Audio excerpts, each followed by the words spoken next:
అందరికీ ముందుగా నమస్కారం. నా పేరు వంగరి సాయి కుమార్, బోడుపల్లి జనసేన పార్టీ. క్రియాశీలక సభ్యత్వం 4వ విడత ఈ రోజు నుండి రిలీజ్ కావడం జరిగింది. జూలై 18 నుండి జూలై 28వ తారీఖు వరకు క్రియాశీలక సభ్యత్వం కొనసాగుతుంది. కాబట్టి బోడుపల్లి జనసేన పార్టీ కార్యకర్తలు మరియు మేడ్చల్ నియోజకవర్గంలో ఉన్నటువంటి జనసేన పార్టీ కార్యకర్తలు, పవన్ కళ్యాణ్ గారి అభిమానులు ప్రతి ఒక్కరూ ఈ క్రియాశీలక సభ్యత్వంలో పాల్గొనాల్సిందిగా కోరుకుంటున్నాను. ఎందుకంటే భారతదేశంలో ఏ పార్టీలో లేనటువంటి క్రియాశీలక సభ్యత్వం మన జనసేన పార్టీలోనే ఉంది. అది మన పవన్ కళ్యాణ్ గారు మన అందరి కోసం పెట్టాడు. కాబట్టి మనందరం దీన్ని ఉపయోగించుకోవాలని మీ అందరిని నేను కోరుకుంటున్నాను.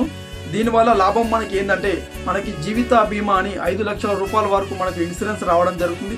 అలాగే మనకి యాక్సిడెంట్ అయ్యి హాస్పిటల్ అడ్మిట్ అయినా కానీ మెడికల్ బిల్లు ఒక 50,000 రూపాయల వరకు కూడా మనకి రావడం జరుగుతుంది. కాబట్టి ఈ క్రియాశీలక సభ్యత్వం ప్రతి ఒక్క జన సైనికుడు, ప్రతి ఒక్క వీర మహిళ, ప్రతి ఒక్కరూ తీసుకోవాలని మీ అందరినీ కోరుకుంటున్నాను.